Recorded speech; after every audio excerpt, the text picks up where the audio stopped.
Palworld is a game that seemingly blew up overnight, having reached the status of the top-selling game on Steam and also attracting huge streamers like MoistCritikal, Asmongold and many more questioning how this, by Twitter's so-called asset flip, became the next best thing, from facing bankruptcy and almost not even finishing the game to creating a viral sensation. Here's the story of the Palworld developer and his rise to the top of the gaming industry.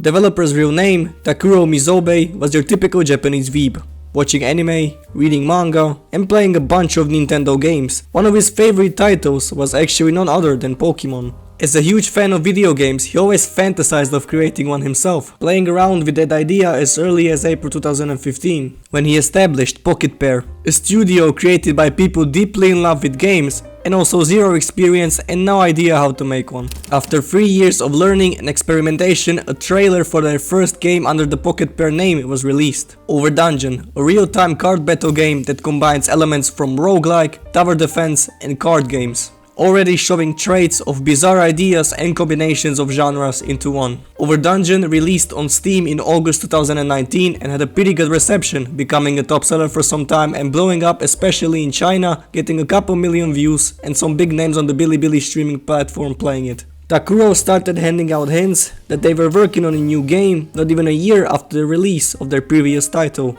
asking for donations on Twitter to help him fund his next project. Then there was silence for the next 5 months, until he suddenly tweeted this. Now, I couldn't find a definitive explanation involving this tweet, but after looking at the user VRay166, I found out it was a lead designer that worked on Overdungeon and all of his latter titles. It could have meant that Takuro lost his desire to continue making games, or he didn't have a designer to help him develop and VRay166 convinced him otherwise. On the 8th of October, he mentions buying motion cam equipment and the first leaks of his new game started being posted. The name or the genre of the game wasn't yet specified. The official trailer for the game called Craftopia dropped in June 2020, taking heavy inspiration from Minecraft. How did I come to that conclusion? Well, he tweeted at Notch personally, asking him how he created it. Basically, trying to model his own game after Minecraft, even going as far as trying to reach out to Notch to learn from the best. I don't think it's really that easy to reach out to the creator of Minecraft, but still. Craftopia was released in September 2020. Now, there's a pattern with Pocketpair and their games that people were starting to catch on to. The way they combine many elements from a lot of popular games at the time and shove it all into one product. We can see inspiration from games like Zelda, Breath of the Wild, Minecraft, Satisfactory and also Pokemon. Yes, Palworld wasn't their first game with monster catching mechanics, they've already done it before. You had animals, damaged them a bit, threw a sphere at them and after a successful catch attempt, they're now your pets. Sounds familiar, right? But that was only a part of the gameplay, not the main mechanic. Craftopia was supposed to be their big title to compete with the top dogs and seal their own name in the market, already knowing back then that their main niche was releasing crazy games that other developers would never consider. Well, looking back on it now, it wasn't a bad game, but it definitely wasn't on the level of Fortnite, Among Us and Fall Guys that he had hoped for. He also wanted Craftopia to reach the top in the genre of crafting games. And I don't think it did, since I've only found out this game existed right now. It did sell somewhere in between 200 to 300,000 copies, which definitely isn't bad, but it was nowhere near what they were yet to achieve. Once again, taking no breaks and heading straight to their next title that was going to be all they ever hoped for. Palworld started development in the early 2021. The goal for Pocketpair was to get this game released in a year. A ridiculous game idea, by his own words, of coexistence with monsters that you can fight alongside with, and guns. Let's not forget guns and enslavement. An idea he has meddled with already in the past with his previous title, Craftopia.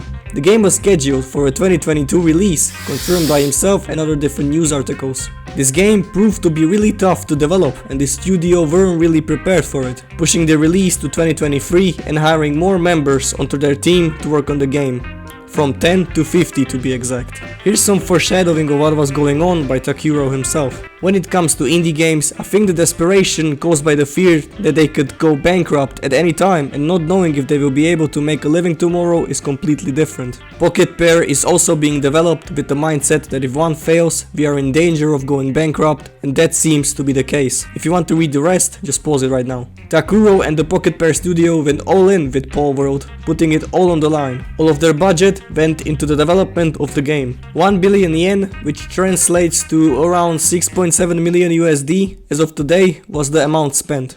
Also, this information is taken from a summary of another interview which is like 49 pages long and in Japanese. They didn't know where to go looking for someone skilled in making FPS animations in Japan, so they ended up finding a 20-year-old convenience store part-timer with zero experience in game development who was obsessed with animating the reload actions of guns. He ended up becoming a full-time member of the team, working on multiple parts of Palworld.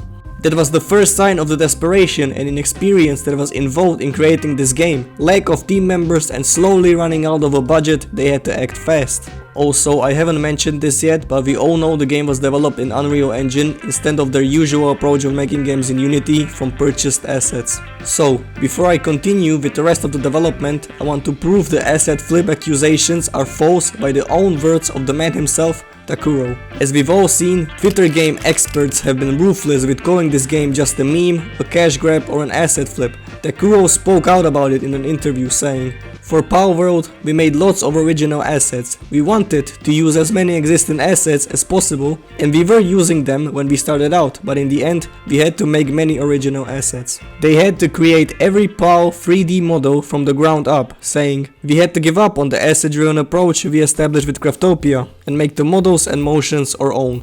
Well, there's your answer. Now, the Unreal Engine switch from Unity.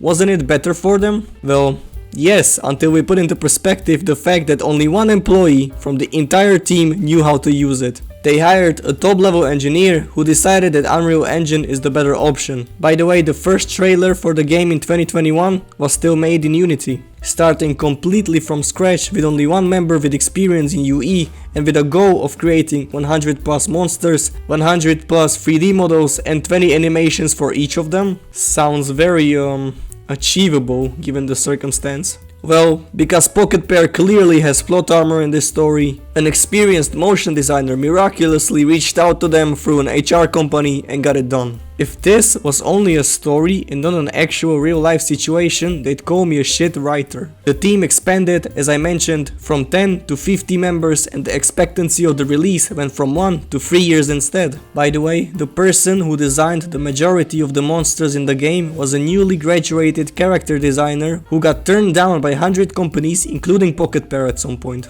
In short, Pocketpair tried the most luck-based development run in history and succeeded.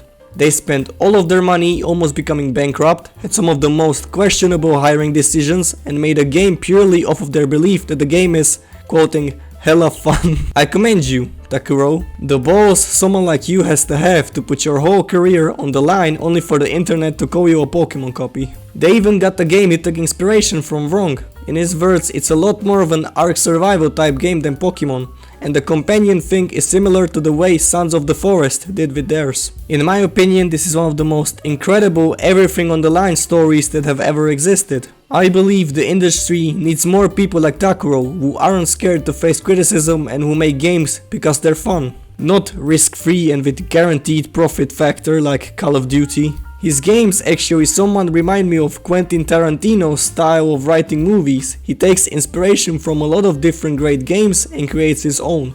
I'll just quote Picasso on this one. Good artists borrow, great artists steal.